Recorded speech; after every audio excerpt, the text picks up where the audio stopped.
Projet de création d'une coalition présidentielle en Côte d'Ivoire. Alassane Ouattara veut corrompre la classe politique ivoirienne.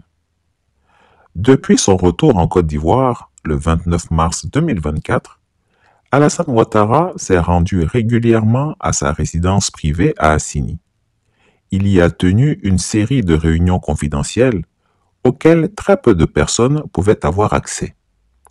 La dernière lubie qui accapare le cerveau et les journées du vieux Grigou, c'est la mise en place d'un groupe de réflexion chargé d'élaborer une stratégie et un plan d'action en vue de la création d'une coalition de groupements politiques avec le RHDP comme pivot central. Les termes de référence fixés à ce groupe de travail occulte sont les suivants. Quels sont les partis politiques que l'on doit coopter pour intégrer cette coalition?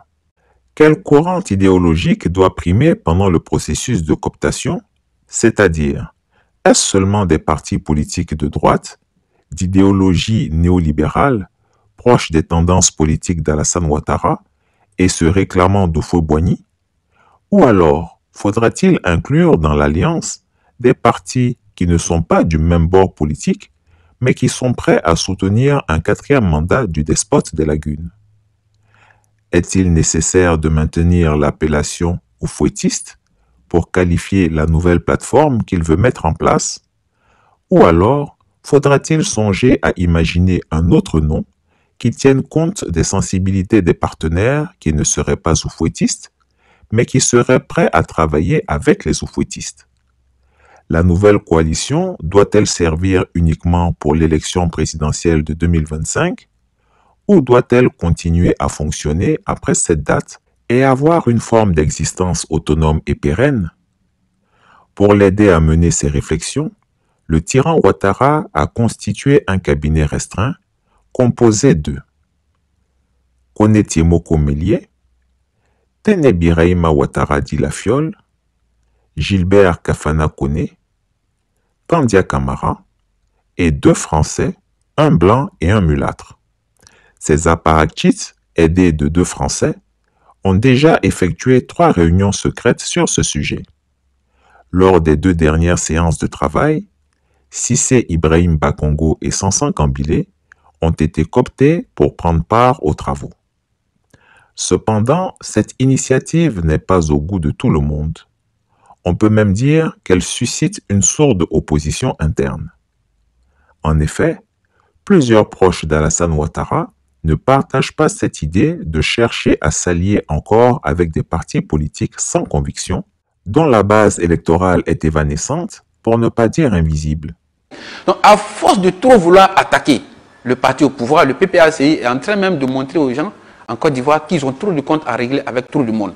Et si Laurent Gbagbo, qui à l'époque remplissait la place de la République, jusque sur les ponts, se contente de ce qu'on a vu à Figayo, c'est qu'ils ont besoin de renaître encore.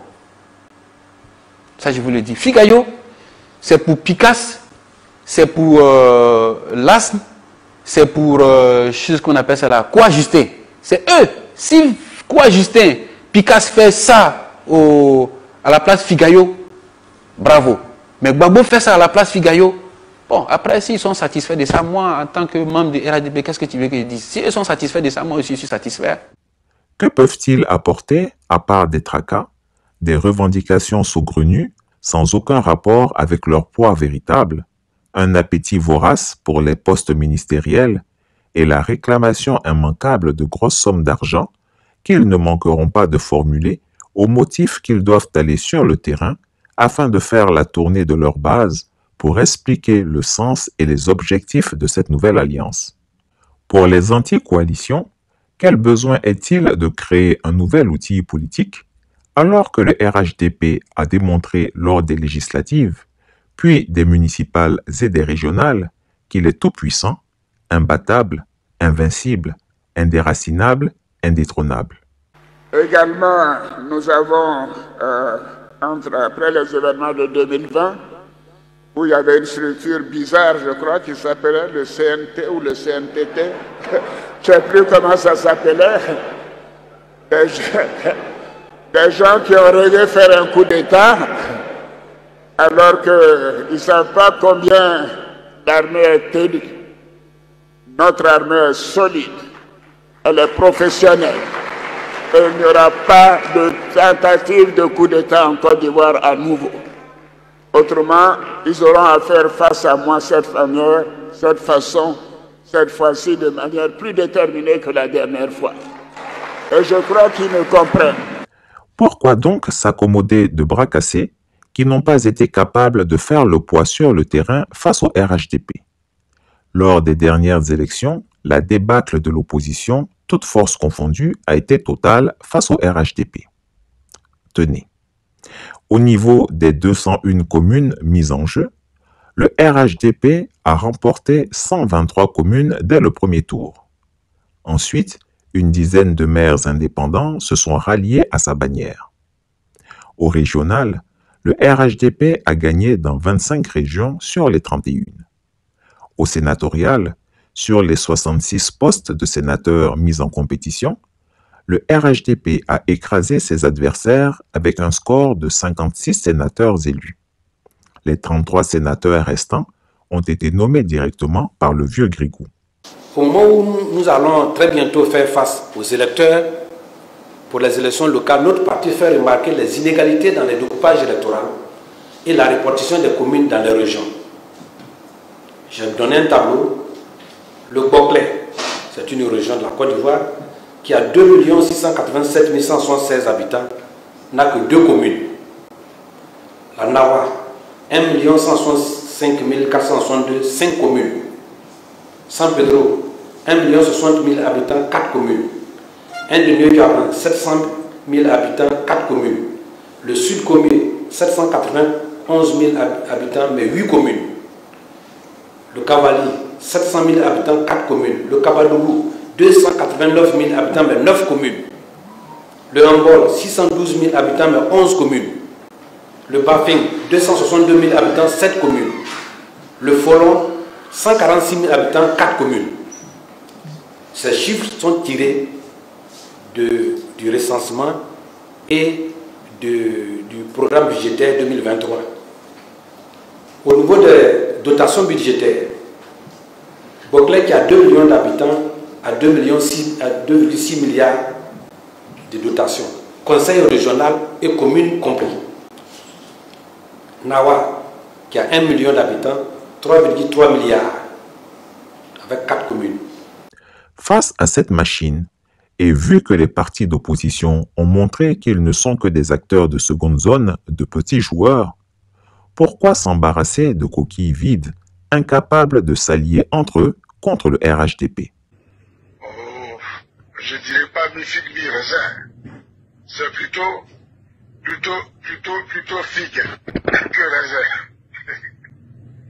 Les résultats sont loin d'être satisfaisants. Les résultats sont loin d'être satisfaisants parce que sur un potentiel de 2 millions 300, un potentiel de militants de 2 300 000, pour le moment, nous ne sommes qu'à 118 077 militants confirmés à la date d'aujourd'hui, soit à peine 5%, Bon, vous conviendrez avec moi que du 20 octobre à maintenant, quand on retranche les 3 mois de carence dont je parlais, sur 3 mois, voire 4 mois, 5% seulement de 2 300 000 militants enrôlés, il n'y a pas de quoi être fier de nos performances. Parce qu'il ne s'agit pas seulement de vos performances, mais il s'agit aussi d'un autre. Nous qui sommes là où nous sommes, qui essaierons de faire en sorte d'encadrer ce que vous faites, nous aussi, nous nous sentons responsables de ce résultat. L'opposant principal à ce projet présidentiel est curieusement Téné Birahima Ouattara dit la Fiole lui-même. Il estime que le RHDP n'a plus rien à prouver et que les réalisations de son aîné jusqu'en 2025 sont indiscutables et plaide en faveur d'un 4e mandat. Sur cette base, il estime que les prouesses présidentielles devraient naturellement attirer les partis sincères vers le RHDP et non l'inverse. Des indications précises. Selon la Banque mondiale, la pauvreté s'est accrue et passée à 45%, sinon 46% en 2017, alors qu'il était de 10% à l'aube des années 1980. On estime aujourd'hui que la majorité des demandeurs d'asile ici en France d'origine africaine sont des Ivoiriens, voire même de l'ensemble des demandeurs d'asile. C'est-à-dire qu'il y a beaucoup d'Ivoiriens aujourd'hui, de jeunes Ivoiriens, qui prennent le chemin de l'immigration, notamment de l'immigration clandestine vers l'Europe. Je crois que la Côte d'Ivoire compte parmi les 4 premiers pays qui, aujourd'hui, malheureusement, voient leur jeunesse quitter le pays parce qu'ils se disent qu'ils n'ont aucun avenir. Donc il y a une croissance, mais elle ne profite pas à tout le monde. Voilà, il y a une croissance. Cette croissance ne profite pas à tout le monde. C'est une croissance qui, selon les détracteurs de M. Ouattara, profite à un clan, profite à des investisseurs étrangers. Les investisseurs étrangers, les Français sont montrés du doigt parce que lors des privatisations organisées à l'époque d'Houphouët-Boigny par Alassane Ouattara, ce sont surtout les entreprises françaises qui ont profité des entreprises publiques qui les ont rachetées. C'est vrai? Bien sûr. Aujourd'hui, par exemple, sur les 124 000 personnes qui sont en demande d'asile en France, les Syriens, ce n'est que la 15e nationalité, bien après d'autres nationalités. Bien sûr, on a des Afghans, mais les Ivoiriens sont bien devant les Syriens. Les Albanais. Les Albanais, bien sûr, les Nigériens. Les Algériens, aujourd'hui, plus 26% de demandes d'asile algérienne depuis le début de l'année, plus 35% pour le Mali, plus 68% pour les Ivoiriens, alors qu'on parle aujourd'hui du décollage économique de la Côte d'Ivoire. Pour lui, une alliance avec ces partis politiques n'est qu'un miroir aux alouettes. Ils ne peuvent apporter que des problèmes. Il cite volontiers le cas des gens comme Mabry Touakeuse et Marcel Amontano. Ils ont bien profité des largesses du pouvoir, et quand ils ont senti que le régime était affaibli, ils ont abandonné Alassane Ouattara avant de revenir, toute honte bue, occuper leur place au restaurant. Aucun Ivoirien ne ferait à ses frères ivoiriens ce que Alassane Ouattara nous fait. Aucun Ivoirien ne prendrait la Côte d'Ivoire en otage. N'ayez pas peur, nous sommes prêts à mourir pour notre pays. Nous sommes prêts à mourir pour libérer notre pays de la dictature d'Alassane Ouattara. Nous sommes prêts. Nous ne reculerons plus devant rien. Nous sommes debout. Nous en avons marre. Dites-lui de libérer notre pays et de nous le rendre. Cette position de refus d'une nouvelle alliance politique est également partagée par Gilbert Kafana Koné. Mais aucun d'entre eux n'a encore eu le courage de s'en ouvrir directement au dictateur d'Abidjan. Ils préfèrent ruminer leur colère dans leur coin. Les réflexions se poursuivent, mais pour l'heure, Alassane Ouattara semble tenir à son projet. Il sait que l'objectif de cette coalition est simple: créer une base politique populaire chargée de porter sa candidature pour un 4e mandat. Cela donnerait à son besoin de se maintenir au palais des Burnis une allure de plébiscite populaire. Le peuple le réclame, donc il ne peut trahir ce peuple en se débinant. Il se sentirait donc obligé à son corps défendant, jurera-t-il, de briguer un 4e mandat présidentiel. Mais... Ah oui, moi je vais choisir quelqu'un dans mon RHDP. Et ça dépend de mon équipe, vous savez, je ne suis pas moi, contrairement à ce que mon ami parlait de dictateur, je ne suis pas un dictateur. Moi j'irai au niveau de mon parti, nous ferons donc un congrès, nous aurons donc des appels à candidature, et puis bon, ben, le parti choisira. Et ça veut dire qu'en fait, votre dauphin sera dans le RHDP. Il ne peut pas être... Ah oui, mais écoutez, comment voulez-vous que j'aille prendre un dauphin en dehors du RHDP? Ce n'est pas imaginable. Est-ce que ça veut dire que vous comptez en effet ne pas terminer votre mandat et partir avant la fin? Non, mais écoutez, le temps nous dira. Moi, ce que je veux, c'est travailler à la stabilité de ce pays, à la sécurité des Ivoiriens, au bien-être des Ivoiriens, avec une équipe de jeunes. Et elle est constituée, mais il faut trouver un leader qui soit accepté par la majorité. Amadou Gon l'était. Maintenant, je travaillerai à trouver un jeune qui soit accepté par la majorité. Avant 2025. Et à partir de là. Mais le plus tôt possible en ce qui me concerne. Mais sûrement avant 2025. Non, je ne dis pas sûrement.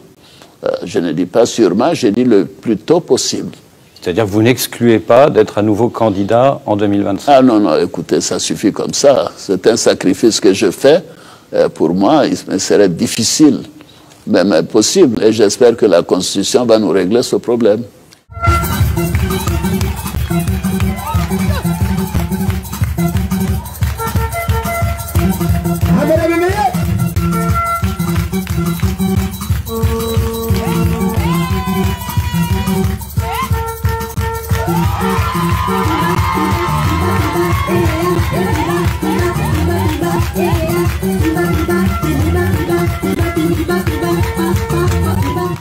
Chris Yapi ne ment pas.